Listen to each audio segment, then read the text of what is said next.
overtime. The people who work overtime are among the hardest working citizens in our country. And for too long, no one in Washington has been looking out for them. Those are the people. They really work. They're police officers, nurses, factory workers, construction workers, truck drivers, and machine operators. It's time for the working man and woman to finally catch a break, and that's what we're doing, because this is a good one.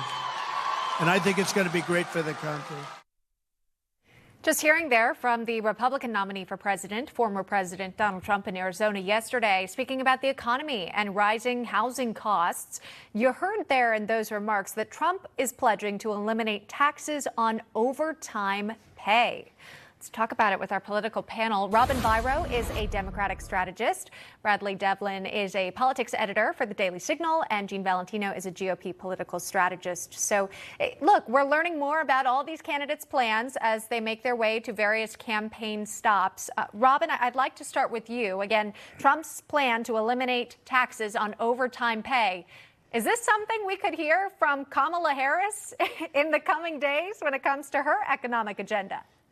That was literally the first thing that I thought of. I was like, okay, how long will it be until this becomes a part of her economic plan? Now, to her credit, she's released 92 pages of economic policy.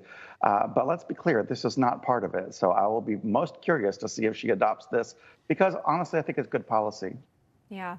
And he mentioned some of the employees, right? It's police officers, it's everyday folks, it's nurses, people who take up additional shifts. And sometimes it's because they need that pay to make ends meet. We know that there have been rising costs when it comes to grocery prices, rising costs when it comes to gas prices.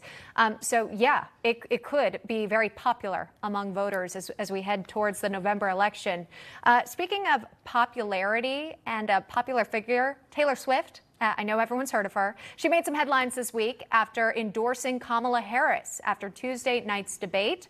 You see the statement here. It was posted on Instagram. But what's interesting, Bradley, and what I wanted to focus in with you on, is the fact that we're learning this post reportedly drove more than 400,000 users to visit the site vote.gov over the next 24 hours. So what does this tell you, Bradley, about potentially the Swift endorsement and the impact it could have?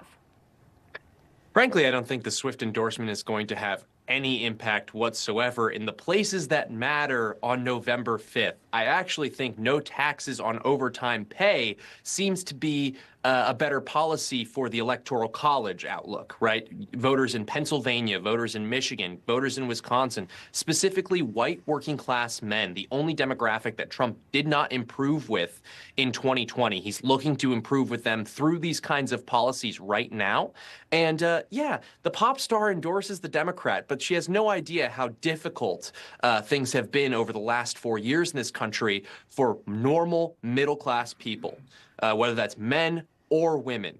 Women, more than men, actually, see the prices in the grocery stores. They see the prices rising in energy, etc. And they're really, really unhappy with the economic situation right now. So Taylor Swift, who is worth more than, I guess, a middle-sized European economy, doesn't really relate to the voters in the ways that I think the Democrats want her to. I was just going to add, too, from a female perspective, when it comes to safety, you look at some of the more recent victims of migrant crime, women who were raped and killed.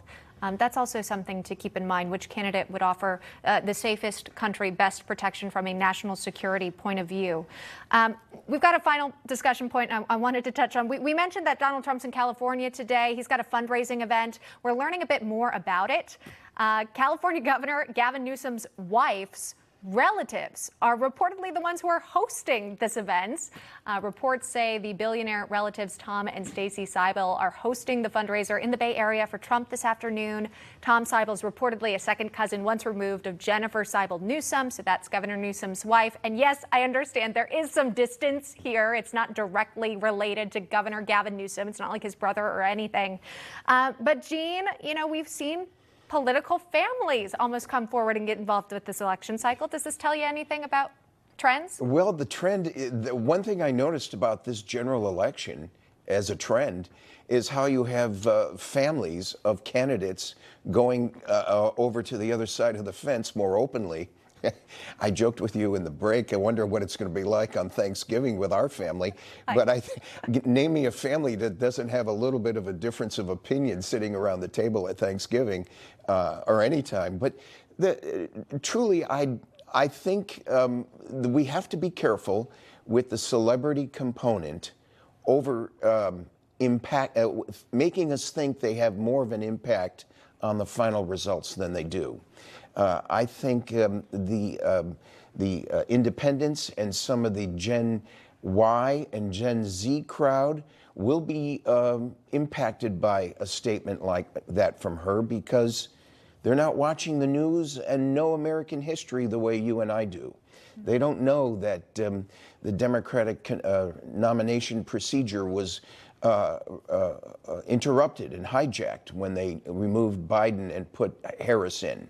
Now, why would they care? They just like Taylor Swift. Isn't she nice? I think I'm going to vote for who she said I should vote for. We will see. We will see if the vibes of the Harris campaign continue on through Election Day. I know we've spoken several times about that. The feelings, the warm fuzzies, the emotion, the TikTok trends. Right. But ultimately, and even to Bradley's point, will this really impact, those everyday swing state voters? Gentlemen, thank you so much for taking the time on this Friday. Robin, Bradley, and Jean, I do appreciate it. We'll have to have you back very soon.